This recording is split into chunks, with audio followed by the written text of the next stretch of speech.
Have you ever wondered how Stoic philosophy can bring a smile to your face? Well, you're in for a treat.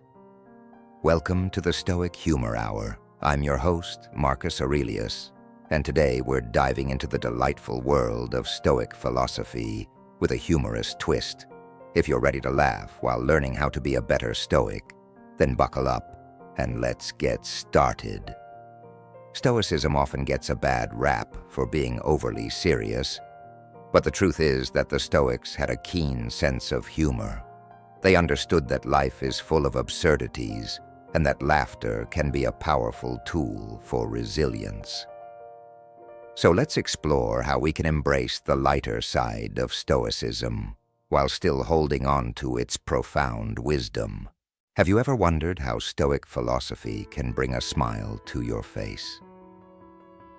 Before we plunge into our tales of Stoic wisdom, don't forget to subscribe to the Stoic Humor Hour. By subscribing, you'll gain access to exclusive content like our Stoic Jokes of the Day and Meditations for the Modern Mind.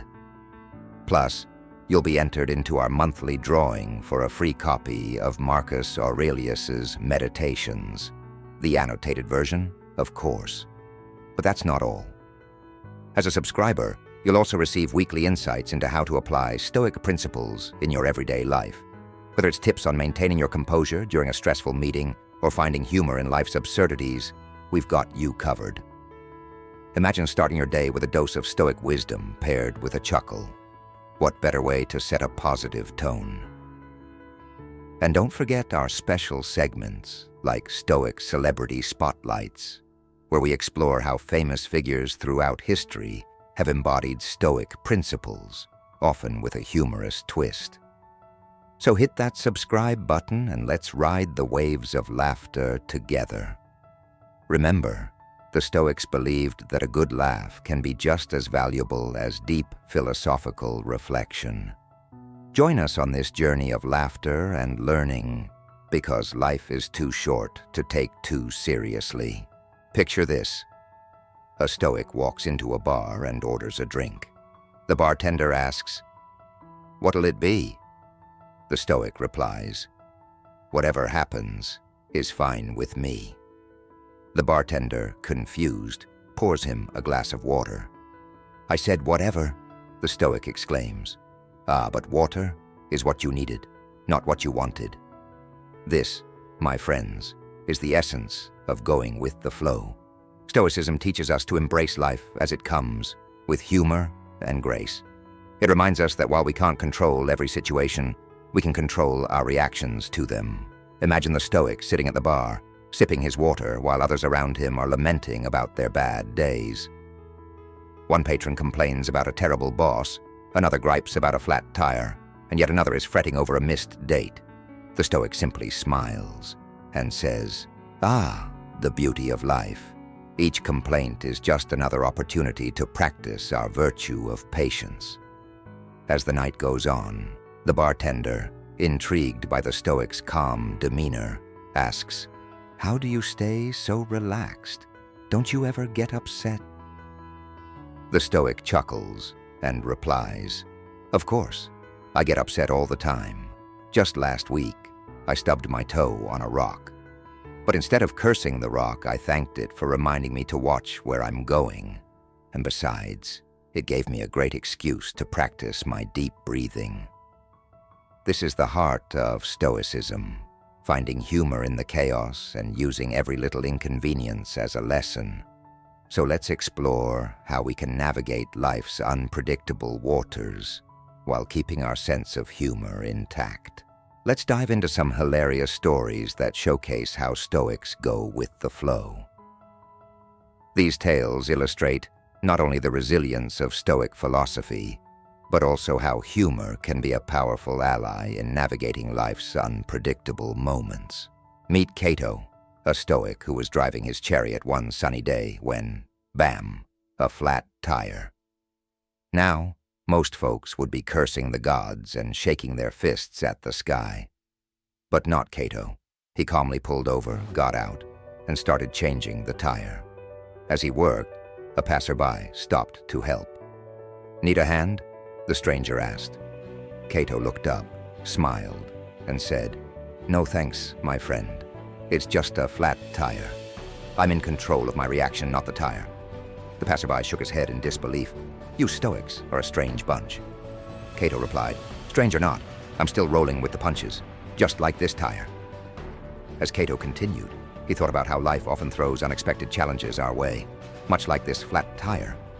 He chuckled to himself, recalling the wise words of Marcus Aurelius, "The impediment to action advances action. What stands in the way becomes the way." Just then, a group of children ran by, playing a game of tag. One of them tripped and fell right next to Cato, landing in a puddle of mud. The child looked up, wide-eyed, and began to cry. Without missing a beat, Cato turned to him and said, "Ah, young one, you've just discovered the joys of nature. A little mud never hurt anyone. In fact, it's a great way to practice resilience." The child blinked in confusion, still sniffling. "But I'm all dirty." Cato laughed heartily. "Indeed. And now you have a perfect excuse to embrace the art of washing. Life is about learning to adapt, my young friend. Now let's see if you can turn this into a game. How fast can you get back up and keep playing?" The child, inspired by Cato's perspective, jumped up and began to laugh, wiping the mud from his face. He raced back to his friends, who cheered him on, and soon the game resumed with even more enthusiasm. As Cato finished changing the tire, he couldn't help but feel a sense of camaraderie with the child. He thought about how Stoicism teaches us to view obstacles not as setbacks, but as opportunities for growth and humor. Just then, another passerby approached, this one a philosopher named Lucius. He had been observing Cato's calm demeanor and the laughter that ensued from the muddy mishap. "Cato, my friend, I must say, you have a unique way of handling life's challenges," Lucius remarked. Cato grinned and replied, "Well, Lucius, if we can't find joy in the absurdity of life, what's the point? Remember, even the great Stoic Chrysippus died laughing at a donkey eating figs. If he could find humor in that, surely we can find it in a flat tire and a muddy child." Lucius chuckled. "You make a good point. Stoicism isn't about being emotionless. It's about understanding our emotions and using them wisely. Perhaps we should all take a page from your book." As they both stood by the chariot, Cato finished securing the tire and looked at Lucius. "You see, my friend, life will always throw us curveballs. The key is to roll with them, embrace the unexpected, and laugh at the absurdity of it all. After all, as Seneca said, it is more fitting for a man to laugh at life than to lament over it." With that, Cato hopped back into his chariot, ready to continue his journey. Lucius waved goodbye, still chuckling at the day's events. As Cato drove off, he couldn't help but feel grateful for the flat tire that had turned into a lesson in resilience, laughter, and the beauty of embracing life's unpredictable moments. And so, the Stoic Cato rolled on, a little wiser and a lot more amused, reminding us all that sometimes the best way to face life's challenges is with a smile and a hearty laugh. Then there was Seneca, the renowned Stoic philosopher, who was hosting a grand dinner party when an unexpected guest arrived. Most hosts would panic, but not Seneca. He welcomed the guest with open arms and a boisterous laugh, saying, "Ah, a surprise. The gods must be smiling upon us tonight. Let's make this dinner even more interesting." The other guests exchanged puzzled glances, wondering if Seneca had finally lost his mind. One of them, a young student named Lucius, leaned over and whispered, "Master, are you sure you're feeling well? Most people would be furious at this intrusion." Seneca let out a hearty chuckle and replied, "My dear Lucius, life is like a grand banquet laid out before us. Sometimes we get unexpected extra guests, and sometimes we end up with a burnt roast. But either way, we feast." He then turned to the bewildered newcomer and exclaimed, "Welcome, my friend. I hope you're hungry, because Cornelia has outdone herself with the courses tonight."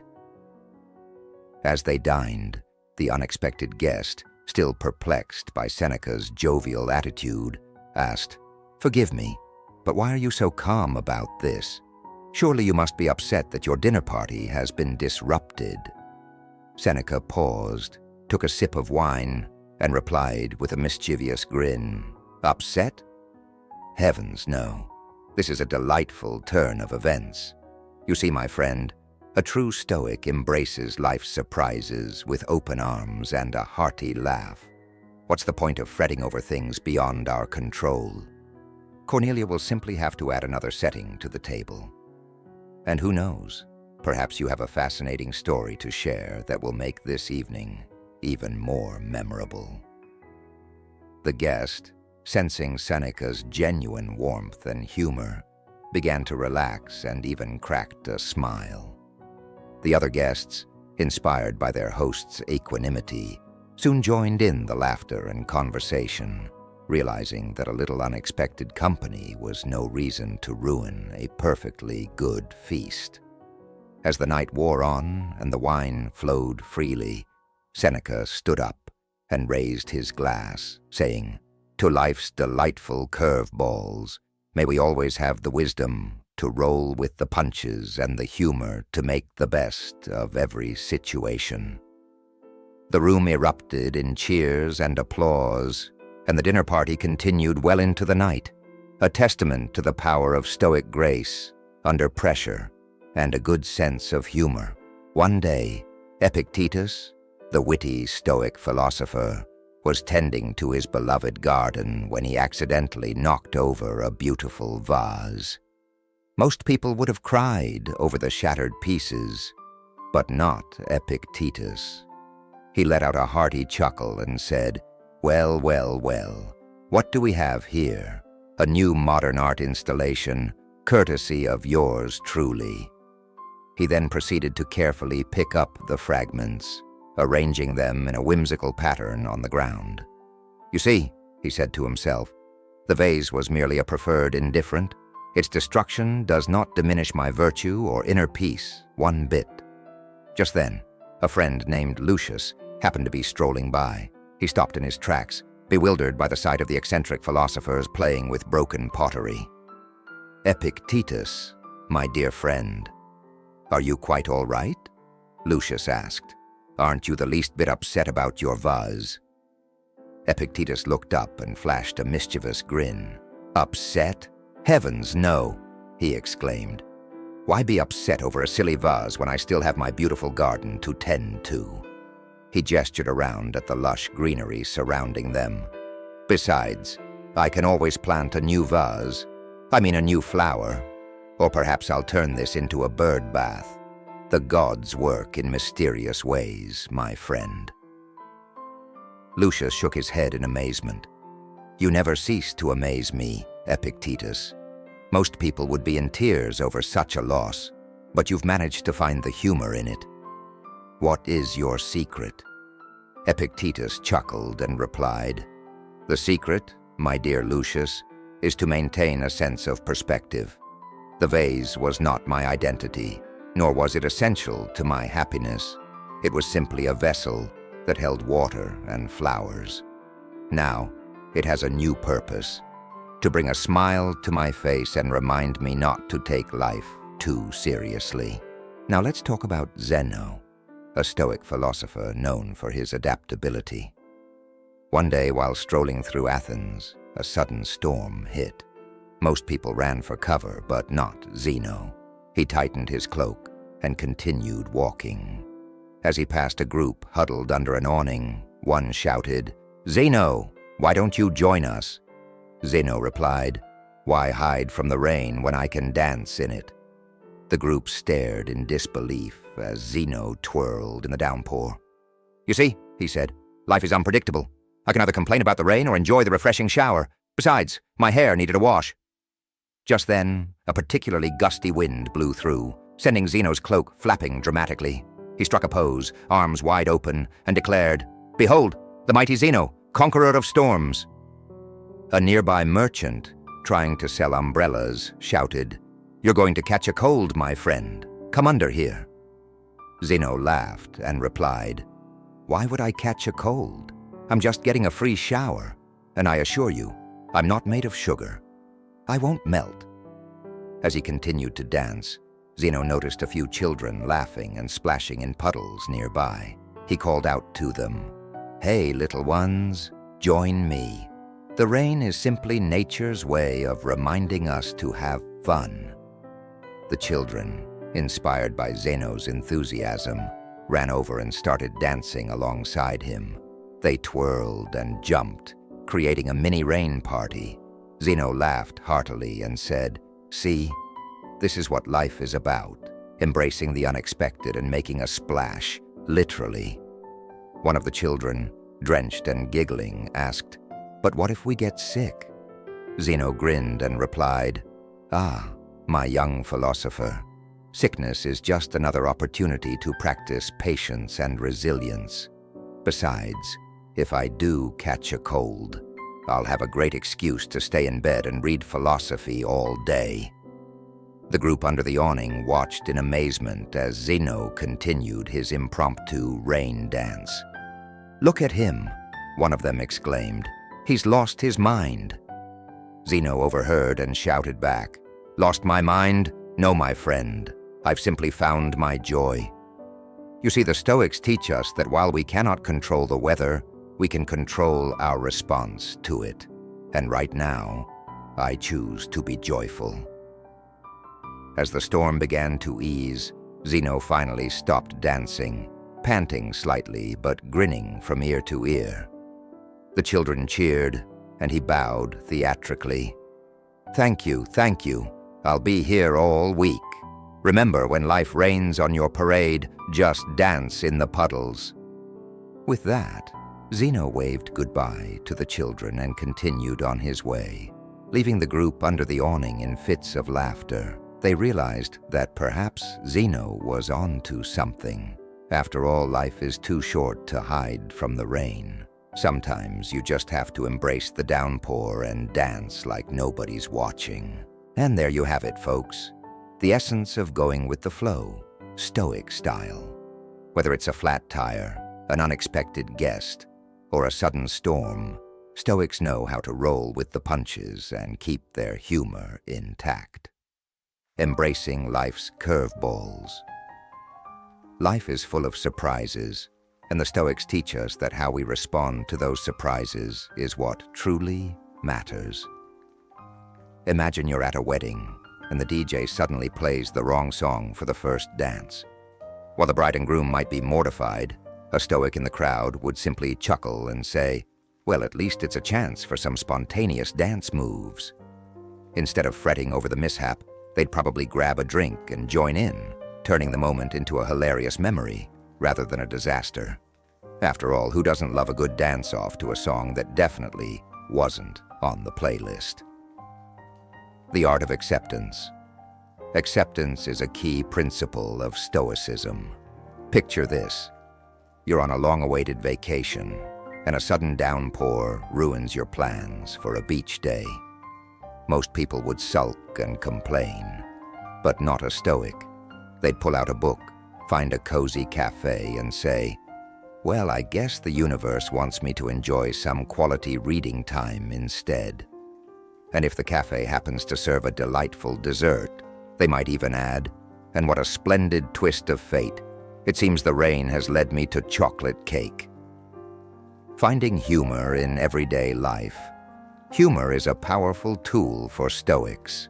It helps us keep perspective and reminds us not to take ourselves too seriously. Imagine a Stoic at the gym, struggling to lift weights. Instead of grunting in frustration, they'd laugh and say, "Ah, the weights are merely testing my resolve." Or perhaps they're just heavy enough to remind me that I should have skipped dessert last night. By finding humor in our struggles, we can lighten our burdens and approach challenges with a fresh mindset. The Stoic approach to social media. In today's world, social media can be a source of frustration and comparison. But a Stoic would approach it differently. Picture someone scrolling through their feed and seeing a friend's glamorous vacation photos. Instead of feeling envious, they'd chuckle and say, "Ah, look at that. I see my friend has mastered the art of vacationing. I, however, have mastered the art of staying home in my pajamas. We all have our strengths." Conclusion: the joy of Stoic living. So whether it's a flat tire, an unexpected guest, a sudden storm, or even a surprise dessert, Stoics remind us that life is a series of unpredictable events. The key is to embrace them with a sense of humor and grace. Remember, it's not about what happens to us, but how we choose to respond. As the Stoic philosopher Epictetus wisely said, "It's not what happens to you, but how you react to it that matters." So the next time life throws you a curveball, channel your inner Stoic. Laugh at the absurdity, dance in the rain, and remember that every moment is an opportunity for growth and joy. After all, life is too short to be anything but joyful, especially when you can find humor in the chaos.